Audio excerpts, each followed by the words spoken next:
Terima kasih Tuhan. Terima kasih untuk kasih dan kemurahan yang daripada-Mu Tuhan bagi kami. Hingga detik ini Tuhan, keluarga kami masih ada di tempat ini. Kami sehat-sehat, kami luar biasa di dalam Allah Tuhan. Walaupun keadaan dan situasi mungkin tidak semuanya ideal Tuhan, tetapi kami percaya Engkau hadir di tengah keluarga kami Tuhan. Engkau menyertai kami bersama-sama dalam keadaan apapun Tuhan. Dalam sedih, dalam senang, dalam suka, dalam duka, Engkau senantiasa bersama-sama dengan kami Tuhan. Betapa kami mengucap syukur untuk kebaikan Engkau, kemurahan-Mu Tuhan. Terima kasih Tuhan. Dan hari ini kami merayakan Tuhan, Engkau yang menyatakan diri-Mu Tuhan melalui Kristus Tuhan. Engkau yang mengambil rupa menjadi manusia Tuhan, menderita bahkan mati Tuhan bagi kami Tuhan. Kami mengucap syukur untuk kebaikan, kemurahan-Mu Tuhan bagi kami luar biasa. Dan kami mau menikmati Engkau dalam keluarga kami, dalam gereja-Mu Tuhan, dalam kehidupan kami pribadi masing-masing. Kiranya Engkau berbicara Tuhan, Engkau memberikan firman-Mu, dan kami akan merenungkan firman-Mu. Terima kasih Tuhan untuk kebaikan kemurahan-Mu.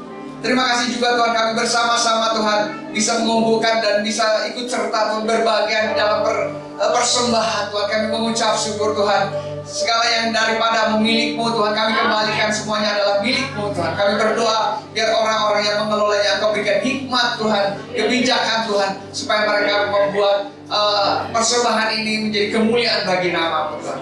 Terpuji nama-Mu Tuhan. Sebentar hati kami mau kami teduhkan, kami mau diam dengar-dengar firman-Mu Tuhan, merenungkan kebaikan daripada-Mu. Terima kasih. Di dalam Yesus kami berdoa dan mengucap syukur. Mari katakan sama-sama. Amin. Kami silakan duduk saudara. Shalom. Shalom adalah nama saudara ya. Gereja menyebut Shalom. Selamat siang saudara semuanya. Selamat siang, perkenalkan dulu ya, saya namanya Triyono. Mungkin saya sudah terlalu lama tidak hadir di Shalom. Terakhir di Ranca Ekek saya gitu ya. Tapi Shalom adalah bagian dari kehidupan rohani saya. Sejak kecil saya bersama-sama bertumbuh bersama dengan gereja Shalom, dengan Pak Philip juga, dengan Ibu, dengan keluarga, dan semuanya membangun. Saya ada hasil dari karya beliau yang ngajarin saya, khotbahin saya ketika masih remaja. Saya ada hasilnya dari karya beliau ini. Terima kasih Pak Gembala sudah memberikan kesempatan kepada saya untuk bisa sampaikan firman Tuhan. Dan hari ini kita akan belajar tentang kehadiran Kristus di dalam keluarga. Di tema Natal, tema Allah yang hadir bagi kita. Nah, hadir bukan untuk pribadi saja, tapi hari ini kita akan belajar bagi keluarga kita. Bapak Ibu mungkin pernah mendengar tentang lagu tentang hidup tanpa Yesus seperti donat. Ini lagu lama. Saya tidak bagian waktu saya kecil, belum ada lagu ini. Ketika saya sudah besar baru ada lagu ini. Saya tidak bisa menyanyikan, tapi macam saya bisa bantu nyanyikan. Hidup tanpa Yesus seperti donat. Dikatakan ada lubang kosong di dalam hati. Ada yang nggak hadir di dalam hati, makanya kosong. Memang Yesus tidak seperti lubang donat, bukan seperti. Memang Yesus tidak berbentuk bulat, bukan. Tetapi ini hanya menggambarkan saja. Donat itu kosong di dalam. Hidup tanpa Yesus akan kosong di dalam. Tidak ada yang hadir di dalam. Makanya temanya adalah kehadiran Kristus di dalam keluarga. Siapa tahu sekarang dalam keluarga kita ada sesuatu yang kosong. Memang keluarga kita komplit. Memang suami istri ada, anak-anak ada, cucu-cucu bahkan sudah ada. Keponakan mungkin ikut bersama di dalamnya. Tetapi mungkin dalam kesendirian Bapak, Ibu, Saudara sekalian, adik-adik sekalian pernah mengatakan, saya kosong. Jangan-jangan Kristus tidak hadir di dalam kehidupan kita, di dalam keluarga kita.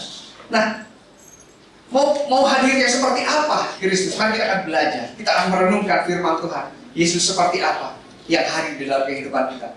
Manusia memang diciptakan dari ketiadaan, dari alam raya yang kosong, dari semua yang tidak ada itu, lalu diciptakan manusia. Manusia diciptakan dengan sangat spesial. Dia diciptakan segambar dan serupa. Untuk apa? Itu pertanyaan. Ketika Allah menciptakan kita segambar dan serupa Allah, itu untuk apa? Kenapa bebek tidak? Kenapa gajah tidak? Kenapa ular tidak? Kenapa ikan tidak digambarkan segambar dan serupa? Kenapa kita manusia yang digambarkan serupa dengan dia? Allah punya tujuan. Allah ingin manusia yang segambar dan serupa dia itu bergaul dengan dia, bersekutu dengan dia. Jadi tujuan manusia diciptakan adalah untuk bersekutu dengan Tuhan. Manusia diciptakan untuk bersama-sama dengan Tuhan, tidak untuk yang lain. Tidak untuk kaya raya, tidak untuk menikah, tidak untuk happy-happy, tidak untuk liburan, tidak untuk menjadi konglomerat. Kita diciptakan bukan untuk itu. Kita diciptakan untuk bergaul bersama Allah. Nah, ketika bergaul kita menjadi konglomerat boleh lah. Ketika kita bergaul jadi itu kita menikah boleh lah. Setelah kita bergaul dengan Allah kita menjadi apapun, Allah setuju. Allah setuju. Tapi yang pertama adalah bergaul dengan Allah. Nah, manusia kita tahu cerita tentang manusia berdosa, lalu kita terpisah dengan Allah, lalu kita tidak bersama-sama lagi. Tetapi ketika manusia terpisah dari Allah, itu tidak dijanjikan, tidak kosong begitu saja. Allah menjanjikan bahkan dalam Kejadian pasal ketiga sudah dijanjikan tentang keselamatan. Supaya apa? Supaya tujuannya kembali lagi. Manusia diciptakan untuk bergaul, untuk bersama-sama dengan Allah. Maka dalam Kejadian ketiga itu sudah langsung dijanjikan bahwa nanti suatu saat, someday, bahasa Sundanya someday, manusia dan Allah akan bersama-sama lagi. Manusia akan mendapati tujuan yang utamanya kembali lagi, berkumpul bersama Allah, bersekutu dengan Allah, hidup barengan dengan Allah. Ayat Yesaya 9 ayat 5, ayat yang mungkin jaraknya udah 27 abad dari kita ya. Yesaya yang ke-9 ayat 5 katakan, sebab seorang anak telah lahir untuk kita, seorang putra telah diberikan. Janji dari kitab Kejadian itu dinyatakan, anak itu diberikan kepada kita untuk kita. Tampuk pemerintahan ada di atas bahunya. Namanya disebut orang, penasihat ajaib, Allah yang perkasa, Bapa yang kekal, Raja damai. Sebetulnya namanya, beberapa teolog manusia, namanya itu panjang, nggak di koma-koma itu. Jadi siapakah namanya? Namanya adalah penasihat ajaib, Allah yang perkasa, Bapa yang kekal, Raja damai, dalam satu tarikan nafas. Tidak disebutkan masing-masing, tapi namanya begitu panjang, begitu komplit. Kita melihat bahwa dia adalah penasihat ajaib. Tidak ada hikmat di luar dia yang lebih hebat. Dia adalah sumber daripada hikmat, sumber daripada pengetahuan, Allah itu sendiri. Allah yang perkasa, di atas dia tidak ada sesuatu yang lebih perkasa dari dia. Maka dia Allah yang luar biasa, Allah yang tidak terjangkau karena dia sangat perkasa. Bapa yang kekal, dia adalah awal dan akhir, dia menunjukkan kekekalannya. Bersama-sama dengan Bapa, dia ada bahkan di luar waktu ini. Bahkan dia di luar dari waktu, dia menguasai waktu itu. Dan yang terakhir dia Raja damai. Dia adalah yang memberikan damai. Jika Allah hadir di dalam keluarga kita, harusnya ada damai di dalamnya. Amin. Untuk apa Allah sebetulnya diberikan kepada kita? Matius 1 ayat 21 katakan, ia akan melahirkan anak laki-laki dan kau akan menamakan dia Yesus. Karena dialah yang akan menyelamatkan umatnya dari dosa-dosa mereka. Tadi pujian tadi katakan, karena kita diselamatkan. Karena dia menderita. Karena dia disalibkan. Dia datang untuk menyelamatkan kita. Supaya manusia ditebus, diselamatkan dari maut. Apa itu maut? Maut itu terpisah daripada Allah. Manusia, saya kembali lagi sedikit ya, supaya saudara-saudara mudah-mudahan jadi tidak lupa. Manusia diciptakan untuk bersama-sama dengan Allah. Tetapi karena dosa manusia terpisah dari Allah. Lalu Allah menyatukan kembali supaya dia memperoleh hidup. Kenapa di luar Allah dikatakan maut? Karena Allah adalah sumber kehidupan. Kalau kita tidak bersatu dengan sumber kehidupan, kita mati. Kalau kita tidak bersatu, tidak dekat dengan sumber air, kita mati itu. Kalau air itu sumber kehidupan, kita jauh dari air, kita mati itu. Makanya dikatakan ketika kita bersatu dengan Allah, kita menjadi hidup. Kita menjauh dari Allah, kita mati. Kita menjauh dari Allah, kita berbahaya sekali. Oleh sebab itu, hari ini kita mau perhatikan kenapa Allah hadir di dalam rumah kita.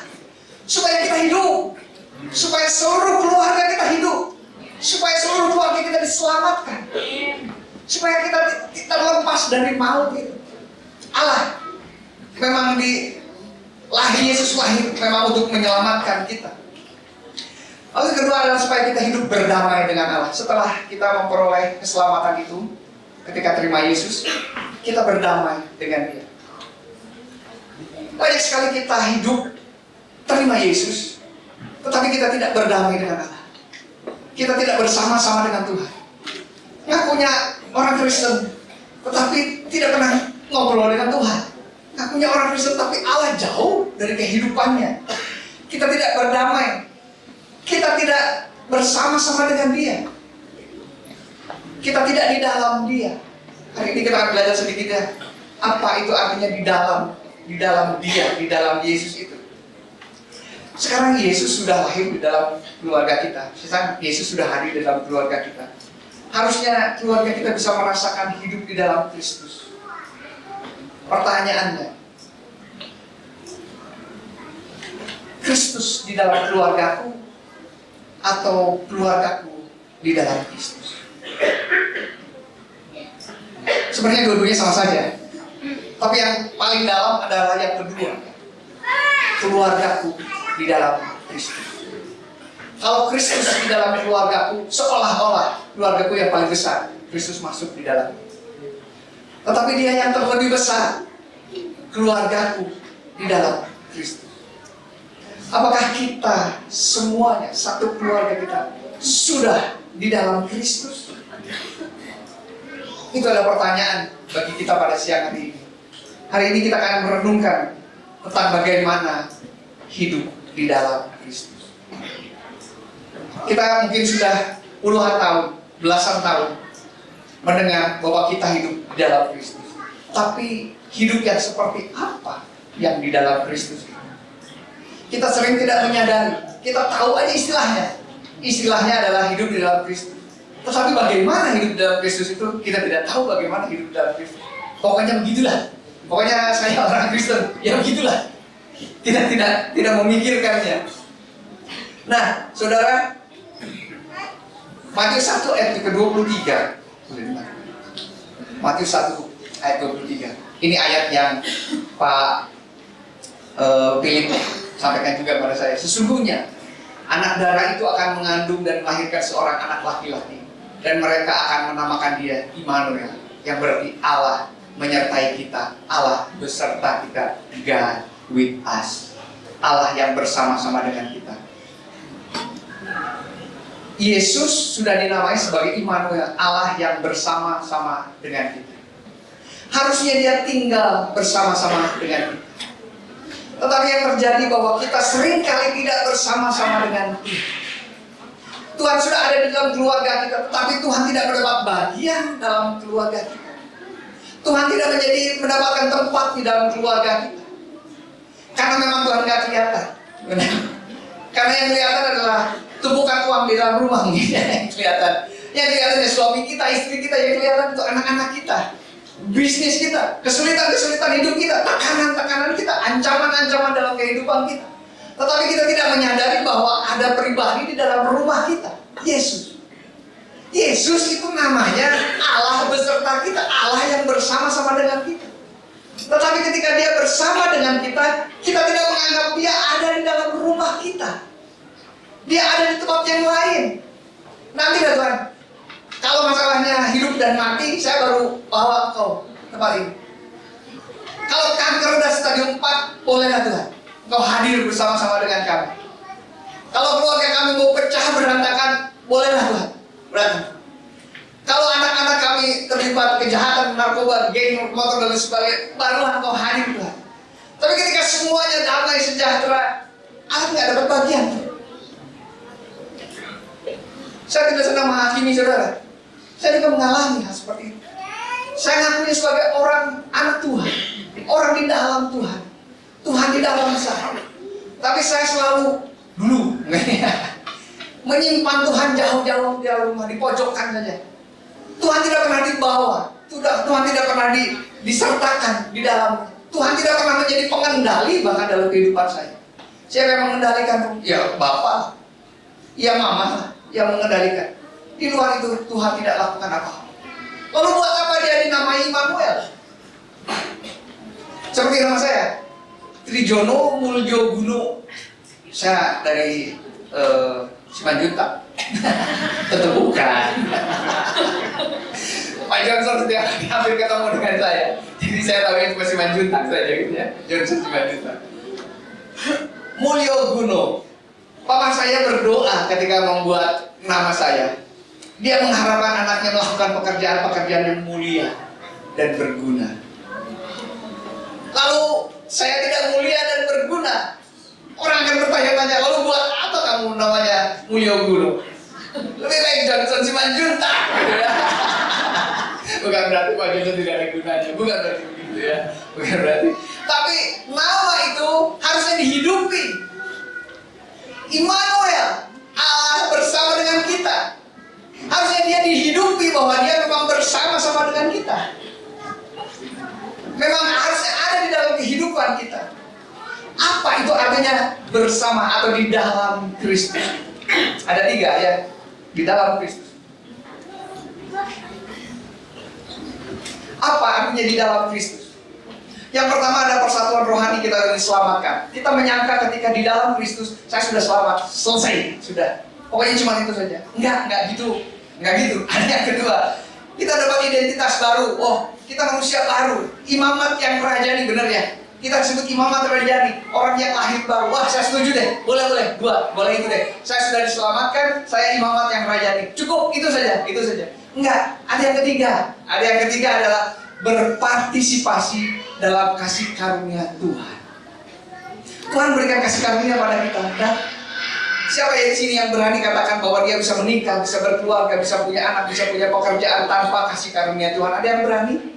Saya kira tidak ada di antara kita. Semua kita mau katakan bahwa saya bisa sampai sejauh ini, saya bisa sampai sesukses ini, saya bisa sampai seperti sekarang ini karena kasih karunia Tuhan. Amin. Amin. Semua orang percaya itu, Nah, karena kasih karunia itu, lalu kita harusnya berpartisipasi di dalamnya, di dalam kasih karunia. Allah sudah memberikan pekerjaan kepada kita. Lalu partisipasi kita dalam pekerjaan itu apa?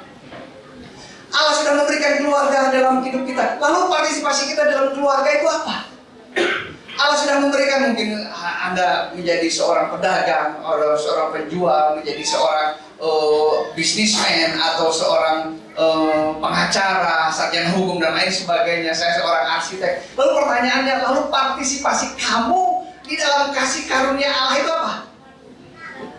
Tuhan telah menolong saya hampir-hampiran tidak lulus, keuangan tidak ada untuk bisa menyelesaikan kuliah. Tetapi kasih karunia Tuhan sekali lagi, saya bisa mendapatkan uang di akhir detik-detik terakhir ketika mengerjakan tugas skripsi saya.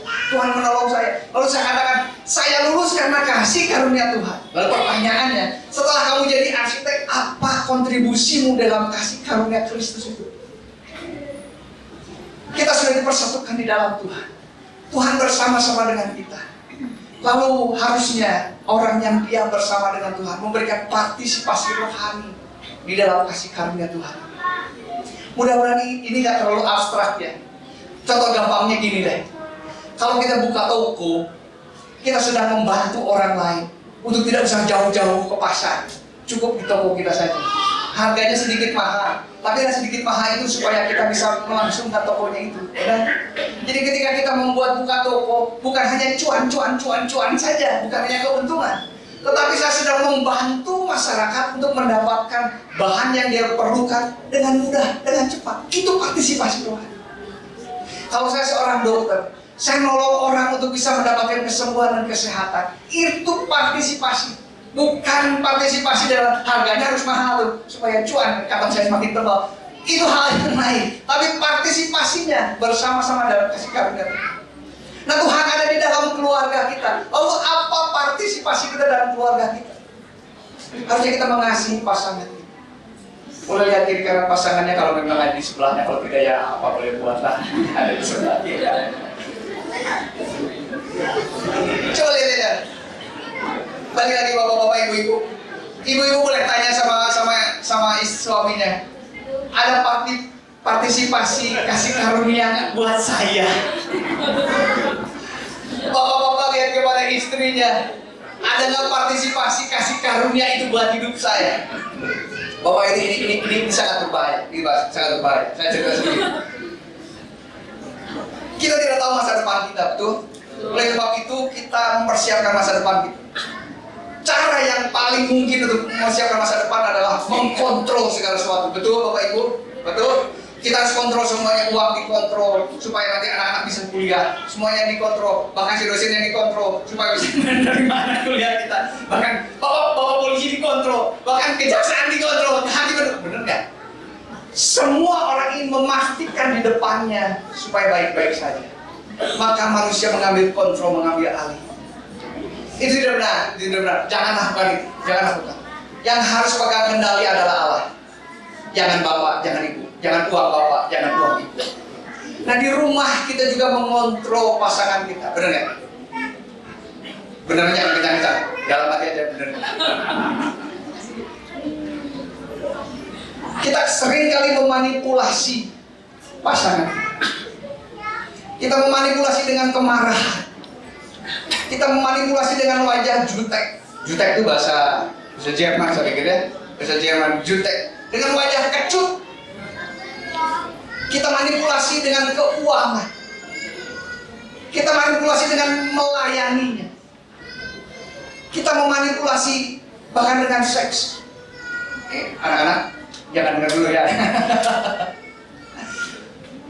Kita melakukan segala sesuatu sumber daya di dalam rumah untuk bisa mengontrol orang di dalam rumah. Tidak ada lagi partisipasi kasih karunia di dalam. Allah berkasih karunia dalam keluarga kita. Kita tidak melakukan kasih karunia di dalam rumah. Kita cenderungnya ingin mengendalikan segala sesuatu. Mulai kekuasaan, melalui kemarahan, melalui manipulasi berbagai macam. Nah hidup di dalam Tuhan tidak demikian, Bapak Ibu. Hidup di dalam Tuhan adalah perjalanan bersama Kristus, membawa Kristus dalam setiap aspek kehidupan. Berapa di sini yang pernah mengalami sukses di dalam Kristus? Ada yang gagal di dalam Kristus? Setiap kita mengalami kesuksesan dan kegagalan, tidak bisa dihindari. Setiap kita tidak semuanya bahagia terus, benar ya? Tapi tidak juga selamanya menderita terus, tidak juga. Ada bahagia, ada menderitanya. Ada suksesnya, ada gagalnya. Ada banyak kegagalan. Nah di dalam kegagalan itu, ketika tadi dikatakan Kristus hadir di dalam keluargaku, harusnya ada Kristus tuh. Waktu berhasil, Kristus ada di situ. Waktu gagal, Kristus ada di situ. Waktu pergumulan, Kristus ada di situ. Ketika ditipu oleh orang, Kristus ada di situ. Ketika mengalami kekecewaan, Kristus ada di situ. Ketika mengalami luar biasa berbahagia, Kristus ada di situ. Hari ini saya sedikit menagih janji tentang nama Immanuel itu. Kalau dikatakan bahwa Allah bersama dengan kita, benarnya bersama-sama dalam setiap aspek kehidupan. Apa perlunya, Tri? Apa perlunya Allah ada dalam semua aspek kehidupan kita? Saudara, ketika saudara, Bapak, Ibu menyadari bahwa sukses, gagal, berhasil, sedih, dan apapun situasinya bersama dengan Kristus, Bapak Ibu akan menyadari bahwa segala sesuatu adalah kasih karunia Tuhan. Kalau kasih karunia Tuhan, harusnya kita semakin kuat di dalam. Dalam bahasa Sunda disebutnya adalah resilience. Resilience bahasa Inggris, bahasa Indonesianya adalah resiliensi, atau bahasa Inggrisnya adalah ketangguhan. Hidup bersama-sama dengan Tuhan harusnya menghasilkan ketangguhan. Apa itu ketangguhan? Kemampuan untuk beradaptasi. Setiap kita mengalami perubahan itu, ada anak sekolah, anak lahir, cucu lahir, kakek meninggal, paman meninggal, dan lain sebagainya. Ada perubahan dalam kehidupan kita. Diputus hubungan kerja, dipecat, ganti usaha, dan lain sebagainya. Nah, ketika kita tahu bersama-sama dengan Tuhan, kita akan mengalami ketangguhan. Kita tangguh untuk beradaptasi, bertahan, dan bangkit kembali setelah menghadapi kesulitan, tekanan, trauma, perubahan, dan hal-hal yang perubahan signifikan, hal besar dalam kehidupan kita.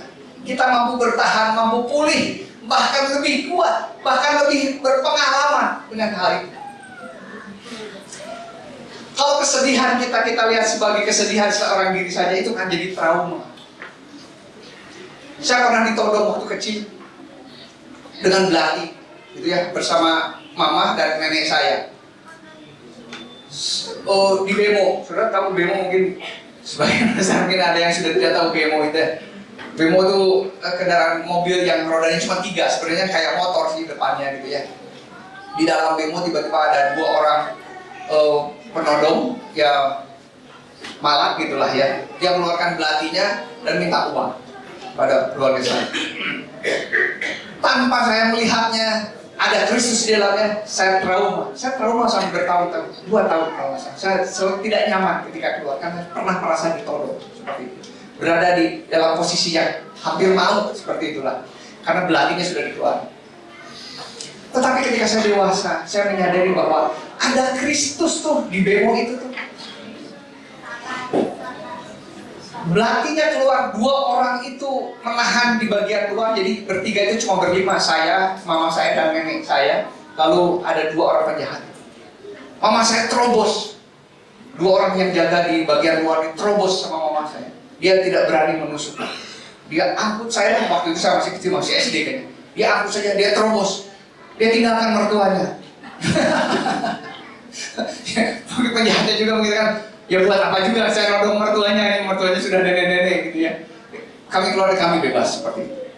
Saya trauma bertahun-tahun. Tetapi ketika dewasa saya mengerti bahwa Allah Immanuel, Allah bersama-sama saya. Saya melihat, saya bisa membayangkan pada waktu itu Allah ada di dalam diri. Mungkin Allah tahan itu belati itu tidak bisa melanjutkan pekerjaan. Mungkin tahan menahan si hati si penjahat itu supaya tidak melakukan kekerasan. Tetapi saya ditolong sama Tuhan.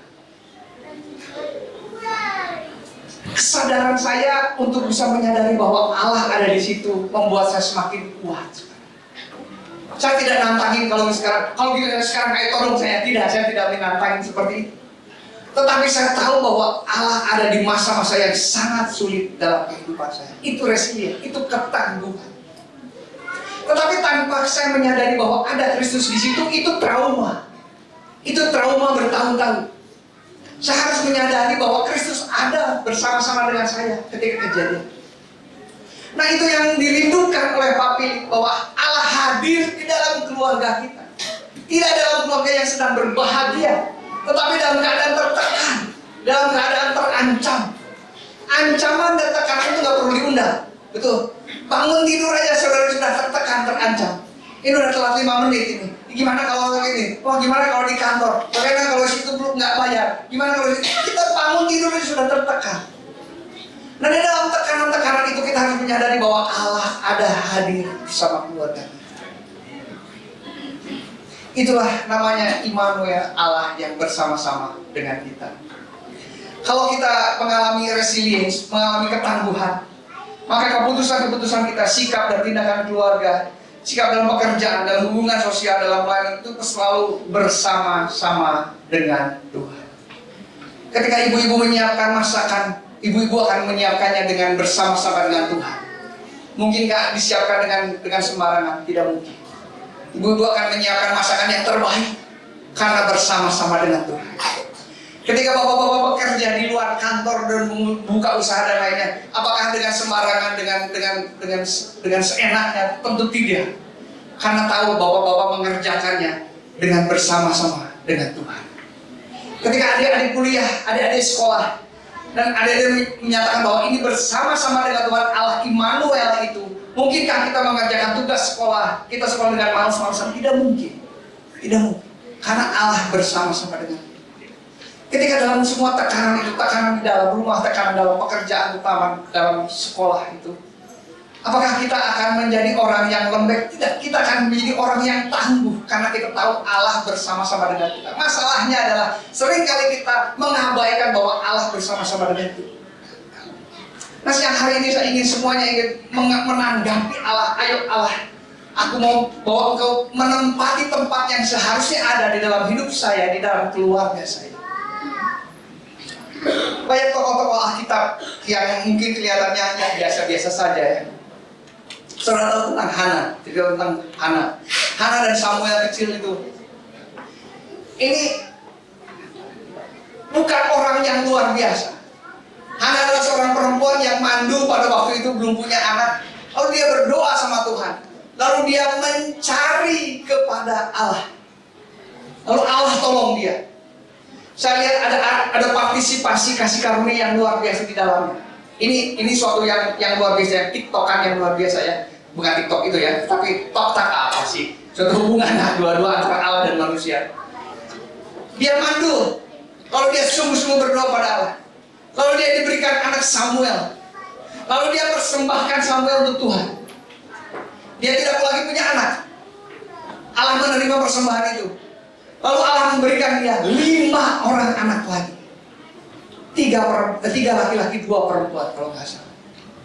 Allah dan manusia saling berkontribusi di dalamnya. Lihat, orang biasa tetapi setia dengan firman. Orang biasa tetapi setia dengan iman. Allah tidak sia-siakan. Boas apa hebatnya? Tidak ada hebatnya Boas. Boas adalah orang biasa, persis bapak-bapak dan ibu-ibu. Punya bisnis ya, punya pekerjaan.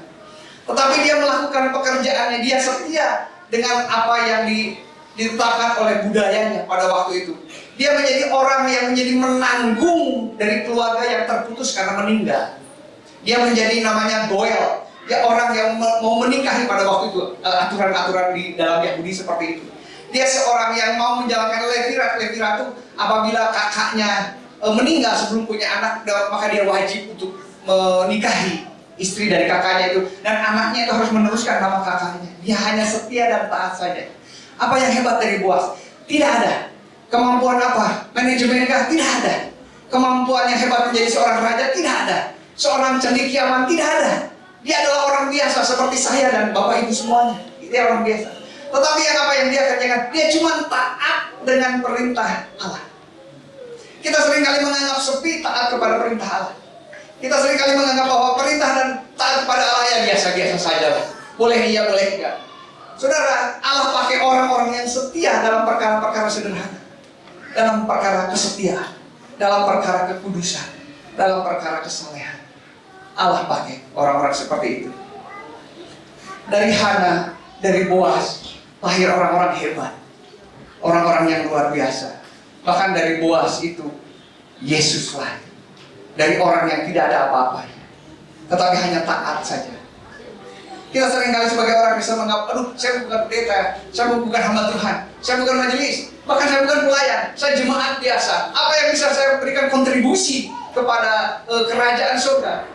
Bapak, ibu bisa merawat anak bapak dan ibu dengan iman yang tetap teguh kepada Kristus. Kita tidak tahu bahwa suatu saat anak itu mungkin jadi wali kota Bandung mungkin, yang datang pergi terlalu cepat gitu. Atau gubernur Jawa Barat, atau siapapun, whatever, apapun, apa yang bisa kontribusikan, ajari mereka dengan iman yang teguh, kasih teladan kepada mereka.